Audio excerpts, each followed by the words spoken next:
खुदा बाप और बेटे और उल कुदस के नाम से आमीन। मसीह में आप सब की सलामती हो। बहार कॉलोनी कोट लखपत लाहौर से मैं एंड्रू इसाक आपके हुजूर रोज़मर्रा की तलावतें लेकर हाजिर होता हूँ। तो मेरे अजीज़ों, आइए हम भरपूर ईमान के साथ आज की तलावतें सुनते हैं। खुदावंद सब लोगों के सामने कोहे सीना पर उतरेगा। हमारे लिए आज की पहली तलावत खरूज की किताब उसका 19वां बाब पहली से दूसरी, 9वीं से 11वीं और फिर 16वीं से 20वीं आयत तक। मुल्के मिस्र से बाहर निकलने के तीसरे महीने के पहले दिन बनी इसराइल बियाबान सीना में आए। वो रफीदियम से रवाना होकर बियाबान सीना में आए और बियाबान में उतर पड़े। वहां इसराइल ने पहाड़ के सामने खैमे लगाए। तो खुदावंद ने मूसा से कहा, देख मैं तेरे पास बादल की तारीकी में आऊँगा ताकि लोग मुझे तेरे साथ बातें करते हुए सुनें और हमेशा के लिए तेरा एतबार करें। और मूसा ने लोगों की बात की खुदावंद को खबर दी। और खुदावंद ने मूसा से फरमाया, लोगों के पास जा और आज और कल उन्हें पाक कर और वो अपने कपड़े धोएं और तीसरे दिन तैयार रहें, क्योंकि तीसरे दिन सब लोगों के सामने खुदावंद कोहे सीना पर उतर आएगा। और यूं हुआ कि तीसरे दिन सुबह के वक्त गरजें हुईं और बिजलियां चमकीं और स्याह बादल पहाड़ पर आया और साथ ही करनाई की आवाज़ बहुत बुलंद हुई। तो सब लोग खैमागाह में कांप उठे और मूसा उन्हें खुदा की मुलाकात के लिए खैमागाह से बाहर लाया।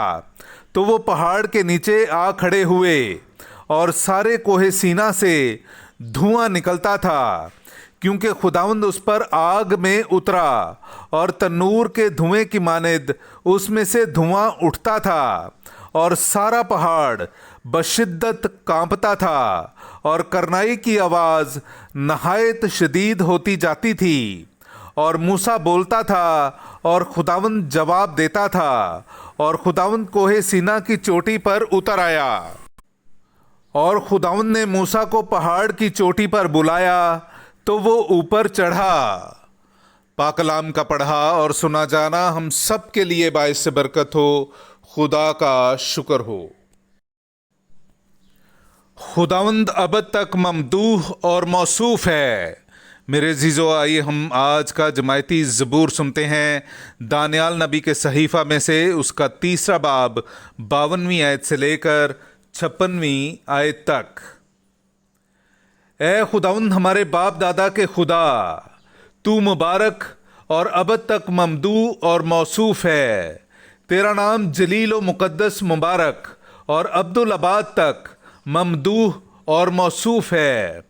तू अपने जलाल मुक़द्दस की हैकल में मुबारक और अबद तक महमूद और अजल है।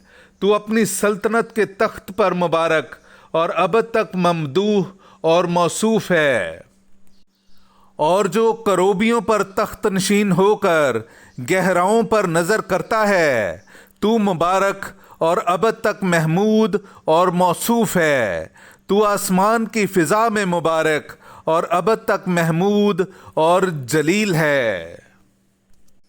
पाक कलाम का पढ़ा और सुना जाना हम सब के लिए बाइस बरकत हो। खुदा का शुक्र हो। नाराए हम्द। ए बाप आसमान और ज़मीन के खुदावंद, मैं तेरा शुक्र करता हूँ कि तूने बादशाही के राज छोटों पर जाहिर किए हैं। हालेलुया। मेरे अजीज़ों, आइए हम आज का इंजीली इक़्तिबास सुनते हैं। इंजील मुक़द्दस बामुताबिक मुक़द्दस मत्ती उसका 13वां बाब 10वीं से 17वीं आयत तक। तब शागिर्दों ने पास आकर उससे कहा, तू उनसे तमसीलों में क्यों कलाम करता है? उसने जवाब में उनसे कहा कि आसमान की बादशाही के भेदों की मारिफत तुम्हें बख्शी गई है, लेकिन उन्हें नहीं बख्शी गई, क्योंकि जिसके पास है उसे दिया जाएगा और उसके पास इफरात से होगा, मगर जिसके पास नहीं है उससे वो भी ले लिया जाएगा जो उसके पास है। میں ان سے اس لیے تمثیلوں میں بات کرتا ہوں کیونکہ وہ دیکھتے ہوئے نہیں دیکھتے اور سنتے ہوئے نہیں سنتے اور نہیں سمجھتے، اور انہی میں عشایہ کی نبوت پوری ہوتی ہے کہ تم سنتے ہوئے سنو گے پر ہرگز نہ سمجھو گے، اور دیکھتے ہوئے دیکھو گے پر ہرگز نہ پہچانو گے، کیونکہ اس قوم کا دل شہیم ہو گیا اور وہ کانوں سے اونچا سنتے ہیں اور اپنی آنکھوں کو بند کر رکھا ہے، ایسا نہ ہو کہ آنکھوں سے پہچانیں یا کانوں سے سنیں اور دل سے سمجھ کر رجوع لائیں اور میں انہیں شفا بخشوں۔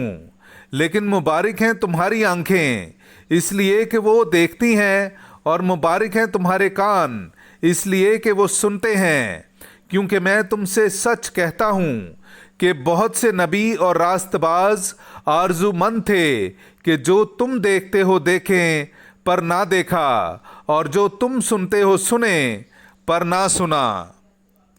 پاک کلام کا پڑھا اور سنا جانا ہم سب کے لیے باعث برکت ہو۔ خدا کا شکر ہو۔